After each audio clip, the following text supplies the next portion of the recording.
Hi friends, I'm so glad that you could join me again.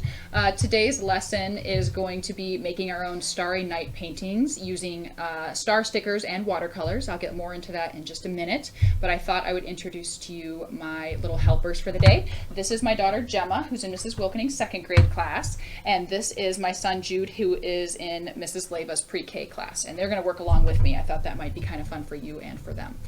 So if you click the link, it will take you to a lesson that teaches you about, who are we learning about? Vincent Van Gogh. Oh, good. And Jude, what's his name? Vincent Van Gogh. Oh, good. They've memorized it. Mr. Vincent Van Gogh, you can learn a little bit about him and specifically his Starry Night painting that's projected behind us. And then we're going to make our own kind of simplified and fun versions using watercolors so that you guys can learn some watercolor techniques and make some fun little greeting cards. So I thought it might be fun to do this on like greeting card style, because when you're finished, then you'll have these nice little homemade greeting cards that you can send a cheerful message to loved ones with during this time of social isolation. I thought that might be kind of fun. If you don't have things to make cards, that's perfectly fine. You can just paint on paper or cardboard or really whatever floats your boat. But if you want to make cards, cardstock is great, poster board is great, and you really just need to fold it in half. And then what you're going to want to do is use some masking tape or painter's tape or electrical tape to put about half the piece of tape on your white painting surface and half the piece of tape onto the table surface or background surface, and that will create for you a nice little clean white border that when you peel the tape off of, it will look really extra nice and crisp. You can do that too with just a piece of paper if you're not making cards. Since these are so small, I find that it's nice if you make several at once. So I've taped down 4 cards for each of these guys to work on and 2 in front of me. You absolutely don't have to do that. You could make a really large painting if you wanted to. That's just our choice. And then if you guys are like my kids, we have lots of stickers around the house. So we found these 2 different types of star-shaped stickers, which makes perfect sense because we're making the Starry Night. If you don't have star-shaped stickers and you have something else that you want to use, that's absolutely okay. If you want to make your own star stickers, you can do that using painter's tape or electrical tape or masking tape. And if you don't have access to that, you can instead use crayons or oil pastels to draw your stars on, and then you'll be creating a watercolor resist with that. They will show through as you paint over them with watercolor. I am hoping that you'll have some watercolor paints. If you don't, if you have poster paint or tempera paint, you could water that down so that it will give you a watercolor effect, and it should work just fine for you. So aside from that, you just need a couple of brushes and a container with water, and then I have a little container with some table salt here, and I'll show you what's going to happen there. If you are some of my 4th or 5th grade students, you likely already know what table salt does with watercolor, but it's a lot of fun. It creates an extra effect. So what you want to do is, once you've taped down your papers or your cards, you are going to start putting your stickers onto your cards in any sort of assortment or arrangement that you want. And you might want to have lots of stickers, or you might want to have just a few stickers. So these guys have already been working on that while I set up a little studio here for us. And I have some ready here.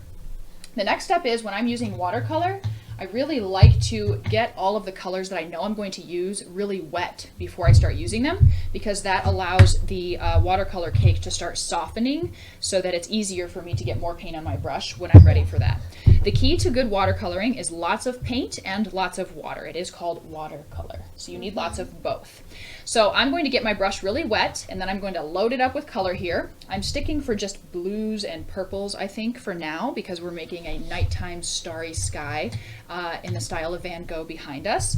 So what I'm going to do is really just paint in kind of a very gentle, almost smushy motion. I don't want to paint in stripes because the sky wouldn't have stripes in it, and I don't want it to look that way. So at any time, yeah, please start. At any time, you can add more water or more color to your brush. I want you to notice how quickly, yep, I'm going to get you started, buddy, don't worry. I want you to notice how quickly I move with my brush and how much I'm adding more paint and more water. I love that, simultaneously. And blue and purple are next to each other on the color wheel, so when they touch each other and blend on my paper, I can feel confident that they are going to make nice in-between colors, which is great.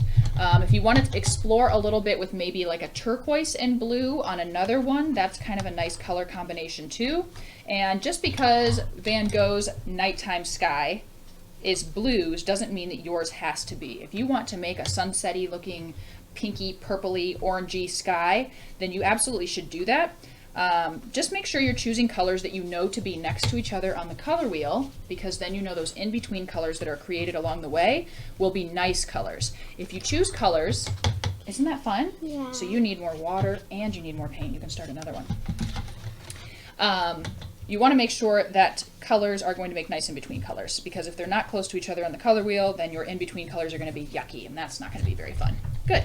I'm going to check on Jude here to make sure that he is holding his paintbrush like he holds his pencil, so you might want to check on yourself there. Good. And then, while my watercolor is still very wet, and after I have finished painting, I'm going to quickly take some pinches of salt and sprinkle it on that wet watercolor, and then I'm going to leave it alone. And what will happen is it will create these little salt crystals that makes kind of a speckly, it looks really starry kind of sky. I'm going to tell Gemma right now, this starry, or this effect is not going to work really well unless our paper is still really wet. So you have to kind of move quickly. If you need to go back over it with a little bit of water to give your students a little opportunity to add some salt, here Sissy, then you can do that. Like, So I gotta Jude, let's put add a a lot little more more water and a lot more paint to your brush. I need to put some more There you water. go. Okay.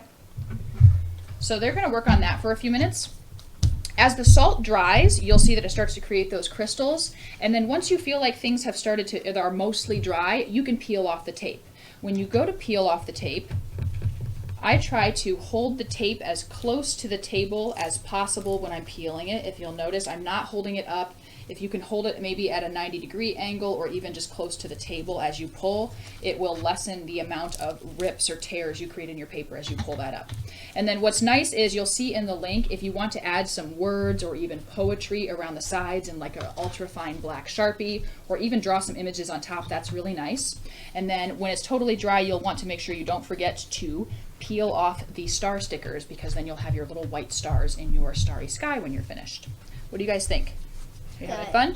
Yeah. Okay, good. It looks like Jude needs some more water. I should have gotten 2 water buckets out for you guys. So I hope you have some fun exploring. There are 2 links. One is a link directly to the Starry Night by Vincent van Gogh, and the other link is directs you to the actual project. So if you have fun with this, I would love for you to email me and share with me your results and let me know how the product or the project worked for you. And I hope you guys have a great day, and I'll see you soon with another video. You guys want to say bye? Bye-bye.